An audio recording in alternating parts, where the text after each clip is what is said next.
Hello guys, welcome to my channel notification गुरु। तो आज हम लोग केमिस्ट्री का जो झारखंड पॉलिटेक्निक क्लास चल रहा था, तो उस केमिस्ट्री का फिर से एक पार्ट लेके आ गए हैं जो आप लोग के लिए नया है। और पार्ट का नाम है कार्बन। ठीक है, कार्बन चैप्टर का नाम है, जो कि केमिस्ट्री इसके बिना अधूरा है। ठीक है, तो और ये चैप्टर बहुत इंपॉर्टेंट हो जाता है झारखंड पॉलिटेक्निक के लिए, जिससे मार्किंग आपका 3 से 4 नंबर इसी से आ जाता है, या कभी कभी 4 से 5 नंबर तक आ जाता है, क्योंकि चैप्टर बड़ा है, इसे क्वेश्चन इससे ज़्यादा रहता है। और मोस्ट इंपॉर्टेंट चैप्टर यही है। ठीक है, अगर देखा जाए तो। और जैसे कुछ हो गया अम्ल क्षारक हो गया, और ये सब जो मोस्ट इंपॉर्टेंट चैप्टर है। ठीक है, तो चलिए वीडियो को बिना स्किप किए ज़रूर देखिएगा, जिससे आप लोगों का फ़ायदा ही होगा, है ना। और जो लोग नए हों चैनल को ज़रूर सब्सक्राइब कर लीजिए और कमेंट करके बता दीजिए कैसा लगा क्वेश्चन। ठीक है, और जैसा कि ये पहले सब फार्मूला हम लिख दिए ताकि आपको फार्मूला बेसिक से याद रहे। ठीक है, तो सबसे फार्मूला हमको याद रखने का ज़रूरत नहीं है। सबसे पहले हम ये फार्मूला जनरल फार्मूला जान लेंगे। ठीक है, कि एल्केन का क्या होता है, एल्किन का क्या होता है, और एल्काइन का क्या होता है। ठीक है, तो एल्केन, एल्किन और एल्काइन इसमें कैसे याद करें। तो देखिए, जब एल्केन है तो CnCnH2n और +2 कर देंगे, फिर जोड़ देंगे दुगना करके। और अगर एल्किन है तो CnH2n खाली कर देंगे, खाली दुगना कर देंगे। और अगर अल्काइन है तो उसमें -2 कर देंगे। ठीक है, तो देखिए सब में कॉमन ये है, CnH2n CnH2n CnH2n सब में है। लेकिन अगर अल्केन है तो +2 कर दिए, अगर एल्किन है तो इसे सेम रखे, और अल्काइन है तो -2 कर दिए। ठीक है, अब इससे बनेगा कैसे। देखिए अल्केन है तो हम पहले मान लीजिए एन एन क्या है, यहाँ पे 1 है, 2 है, 3 है। ठीक है, तो CnH2n+2 है ना, तो मान लीजिए C 1 है तो 1 को तो लिखेंगे नहीं एन का वैल्यू, और H 2 एकम 2 हो जाएगा, और +2 CH4, जिससे पहला क्या बन गया, मेथेन। ठीक है, तो सबसे पहले याद रखिएगा, मेथेन के लिए 1 होता है, एथेन के लिए 2 होता है, प्रोपेन के लिए 3 होता है, ब्यूटेन के लिए 4 होता है, इसके लिए 5 होता है। ठीक है, तो ऐसे मेथेन 1, एथेन 2, प्रोपेन 3, ब्यूटेन 4, और एन का वैल्यू बता रहे हैं, पेंटेन का 5, फिर होता है हेक्सेन 6, हेप्टेन 7, ऑक्टेन 8, नोनेन 9 और डेकेन 10। ठीक है, अगर ये आपको एन एन बराबर याद रहेगा, एन 1 2 3 4 कि क्या होता है, और फार्मूला आपको याद रहेगा, तो आप इससे याद फार्मूला मतलब ये वाला फार्मूला जनरल फार्मूला याद रहेगा, तो आपको ये फार्मूला याद करने की ज़रूरत नहीं है। ठीक है, निकल जाएगा। जैसे पहले मेथेन निकला, फिर एथेन, तो मेथेन ऐसे देख लेते हैं एक बार। मेथेन का फार्मूला CH4 होता है, एथेन का C2H6 होता है, प्रोपेन का C3H होता है। ठीक है, इस तरह से आपका फार्मूला निकल जाता है। चलिए आगे बढ़ते हैं। एक और इम्पोर्टेंट चार्ट है। अब ये सब है पूरा फार्मूला ही है सब, कि इसको क्या से डिनोट करता है। ठीक है, तो मेथेनॉल है तो इसको हम लोग बोलते हैं CH3CHO, मेथेनॉल CH3CHO, और मेथेनॉइक अम्ल है तो COOH, HCOOH, मेथेनॉइक अम्ल को बोलते हैं HCOOH। अब ये हम क्यों करा रहे हैं आपको, क्योंकि देखिए ये ऑप्शन वाला क्वेश्चन है, आ जाता है इससे। बोल देगा कि मेथेनॉल का सूत्र बताइए, और 3 तो ये दे देगा, ये दे देगा, या फिर कोई सा भी दे देगा, इस टाइप का कंफ्यूज करने वाला। तो ये क्वेश्चन रहता है झारखंड पॉलिटेक्निक में इस टाइप से, इसलिए आपको करा दे रहे ताकि कोई दिक्कत ना हो आगे चल के। ठीक है, तो मेथेनॉल का CH3CH हो जाएगा, और मेथेनॉइक अम्ल का HCOOH हो जाएगा, CH3Br है ना, यानी कि ब्रोमोमीथेन। ब्रोमोमीथेन को क्या होता है, CH3Br। फिर एथेनॉल है तो C2H5OH, C2H5OH, ये सबसे ज़्यादा इम्पोर्टेंट यही वाला। ठीक है, सबसे ज़्यादा इम्पोर्टेंट ये वाला है एथेनॉल का और मेथेनॉल का, इस टाइप का। ठीक है, बाकी ब्रोमो रोमो थोड़ा याद कर लीजिएगा। लेकिन फिर प्रोपेनोइक अम्ल का क्या होता है, C2H5COOH। फिर क्लोरोप्रोपेन का क्या होगा, C2H7Cl। और आयोडोमीथेन का क्या होगा, मिथेन CH3I। ठीक है, ये आई से आयोडो हो गया, और मिथेन CH3 हो गया। ठीक है, ब्यूटेन का तो अब बताए थे C4H10 हो जाएगा। और एथाइन का क्या होता है, अब एक एथाइन का, ये दोनों याद कर लीजिएगा। एथाइन का C2H2 सबसे ज़्यादा कन्फ्यूजन करने वाला है। एथाइन बोलेगा तो C2H2, और अगर एथिन बोलेगा तो C2H4। ठीक है, देखिए ऐसे याद करेगा, एथाइन ये 4 का है ना, 4 का है तो सिर्फ छोटा वाला होगा, बड़ा है नाम से बड़ा है ना एथाइन, तो ये सिर्फ C2H2 यानी कि छोटा छोटा वाला हो जाएगा। और एथिन छोटा है तो ये बड़ा वाला है C2H4। ठीक है, ऐसे याद करिएगा, चाहे आपको जैसे याद होगा, तो हमको तो ऐसे याद होता है। तो फिर से एक और कर लीजिए, एथाइन का C2H2 और एथिन का C2H4। ठीक है, बहुत कन्फ्यूज होता है, इसीलिए आपको बार बार करा करेंगे। फिर एक तो कि अब फंक्शनल ग्रुप क्या होता है ना, तो फंक्शनल ग्रुप वही होता है जिसका जिसका ऊपर मेन मतलब सारा रासायनिक गुण उसी पे निर्भर करता है। ठीक है ना, अब फंक्शनल ग्रुप क्या होता है, मतलब किसी यौगिक का सारा रासायनिक गुण जो होता है उसी फंक्शनल ग्रुप पे ही निर्भर करता है। जैसे CH3OH है तो सारा गुण किस पे होगा, OH का जो गुण होगा उसी पे इसका पूरा गुण चल जाएगा। ठीक है ना, तो अब क्या होता है फंक्शनल, अल्कोहल का क्या होता है, अल्कोहल का होता है -OH, माइनस नहीं बोलते इसको, OH बोलते हैं। ठीक है ना, अल्कोहल का OH, एल्डिहाइड का CHO, कीटोन का CO, कीटोन का CO, कार्बोक्सिलिक अम्ल का COOH होता है। ये स्ट्रक्चर बता दिया है, लेकिन आपको खाली फॉर्मूला याद करने का है। ठीक है, तो अल्कोहल का OH, एल्डिहाइड का CHO, कीटोन का CO, कार्बोक्सिलिक अम्ल का COOH। एमीन का होता है NH2, और ईथर का होता है सिर्फ O होता है, ईथर का सिर्फ O, ठीक है, ये इधर इधर दोनों सिर्फ O होता है। और एस्टर का क्या होता है COOR। COOR क्या होता है एस्टर का, ठीक है। अगर आपको स्क्रीनशॉट लेना है इसको तो ले लीजिए और एग्जाम के दिन पढ़ लीजिएगा, ठीक है।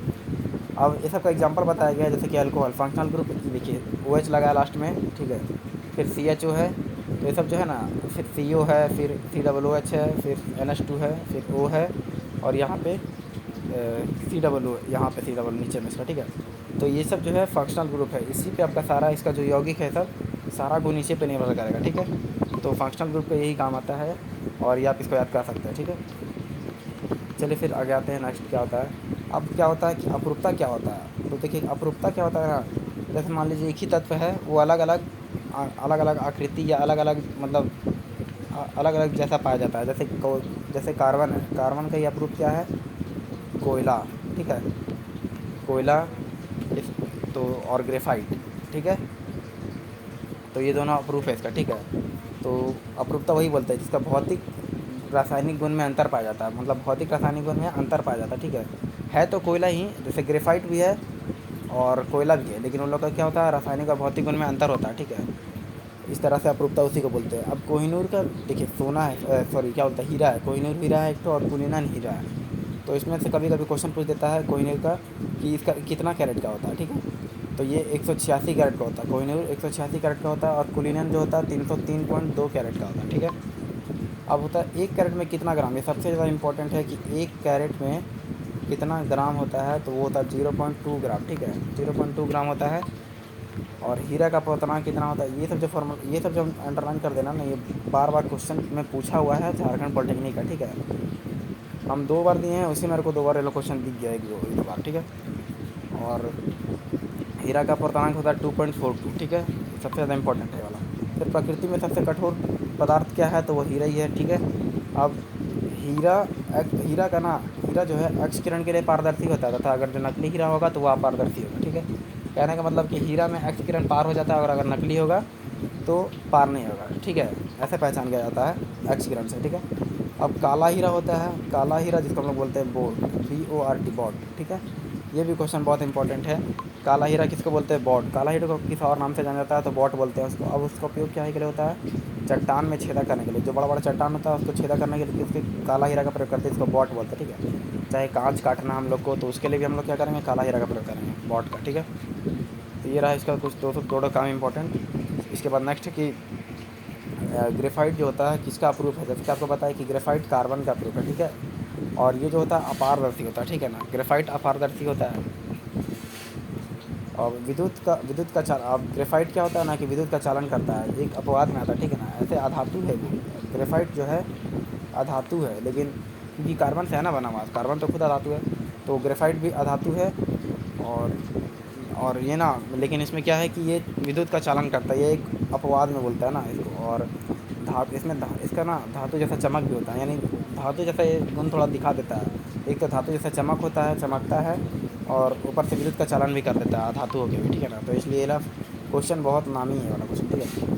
अब है कि ग्रेफाइट का उपयोग क्या है, विद्युत कहाँ कहाँ होता है, तो विद्युत शुष्क सेल होता है ना, तो उसमें विद्युत अपघटन में इलेक्ट्रोड या मशीन में स्नेहक के रूप में क्या आता है, ठीक है। मशीन में या तो स्नेहक के रूप में, या फिर विद्युत अपघटन में इलेक्ट्रोड, या बैटरी उटरी में जो होता है ना, इलेक्ट्रोड के रूप में क्या आता है, और मशीन में स्नेहक के रूप में क्या आता है, ठीक है। तो ये क्वेश्चन, ये दो आप याद कर लीजिएगा, एक इलेक्ट्रोड में और एक मशीन में स्नेहक के रूप में इसका ग्रेफाइट का उपयोग किया जाता है, ठीक है। फिर कोयला, 3 टाइप का होता है, एक पिट होता है, एक है ना, पिट होता है, एक लिग्नाइट होता है, और एक एंथ्रासाइट होता है। तो पिट कोयला में 60% कार्बन रहता है, लिग्नाइट में 67% रहता है, और एंथ्रासाइट में 94, यानी सबसे ज़्यादा एंथ्रासाइट में कार्बन रहता है, ठीक है।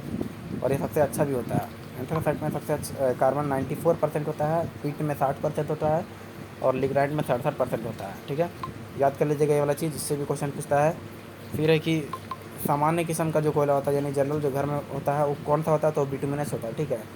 और सबसे उच्चतम जो बोलेगा, यानी कि सबसे उच्चतम किस्म का कोयला क्या होता है, एंथ्रासाइट होता है, ठीक है, क्योंकि इसमें 94% कार्बन रहता है, ठीक है। और बिटुमिनस में कितना बोले, 67% रहता है कोयला, नहीं, बिटुमिनस लिग्नाइट का, ठीक है। तो बिटुमिनस जो होता है सामान्य किस्म का कोयला होता है, ठीक है, जो घर उनमें लगा सकते हैं। और उच्चतम किस्म का होता है एंथ्रेसाइट, ठीक है। फिर है कि खुली श्रृंखला वाले कार्बन के परमाणु जो होता है, जैसे स्ट्रक्चर होता है ना, खुली श्रृंखला वाला रहेगा तो उसको हम लोग बोलेंगे एलिफैटिक, ठीक है। और अगर बंद रहेगा, जैसे बेंजीन का कैसे होता है, C6 होता है ना, बंद रहता है वो पूरा स्टेप से बन जाता है बेंजीन, है ना। तो वो जो होता है वो बंद हो जाता है चारों तरफ से, तो उसको हम लोग बोलते हैं एरोमेटिक। जो बंद हो जाएगा कार्बन से ही उसको बोलेंगे एरोमेटिक। और जो खुला रहेगा ऐसे सी ऐसे करके रहता है उसको हम लोग बोलते हैं एलिफैटिक, ठीक है। अब कैसे, जैसे C3H8 है, C3 और H8 है, तीन इधर H है और एक इधर H है, एक इधर H है, एक तीन इधर H है, यानी कि C3 और H8। तो खुला खुला था ये, इसीलिए हम लोग उसको एलिफैटिक बोले। और एरोमेटिक, एक इधर इधर C इधर C इधर C, तीन इधर हो गया और इधर इधर ऐसे ऐसे करके जो होता है ना, वो हम लोग उसको बोलते हैं बेंजीन, जो कि एक एरोमेटिक है, ठीक है। अब फंक्शनल ग्रुप, जैसे कि बताया आपको कि जिस पर यौगिक का रासायनिक गुण निर्भर करता है, ठीक है। OH हो गया, NH2 हो गया, सब जो फंक्शनल ग्रुप है, ठीक है। अल्कोहल का OH हो गया, हाँ। और समवेता किसे बोलते हैं, तो आइसोमेरिज्म जिसको बोलते हैं इंग्लिश में, ठीक है, आइसोमेरिज्म। तो ये क्या होता है, समवेता में क्या होता है ना कि आणविक सूत्र इसका सेम होता है, ठीक है, लेकिन जो रासायनिक गुण है वो अलग हो जाता है। सूत्र समान होगा लेकिन गुण अलग होगा, ठीक है। अब एग्जांपल के लिए जैसे ब्यूटेन है, उसको हम बोलते हैं C4H10, ठीक है। तो यही ना, इसका दो ठो आइसोमर होता है, एक होता है नॉर्मल और एक होता है आइसोब्यूटेन, ठीक है। अब दोनों का फॉर्मूला वही है, लेकिन क्या होगा, सूत्र रासायनिक गुण जो होगा अलग अलग हो जाएगा, ठीक है।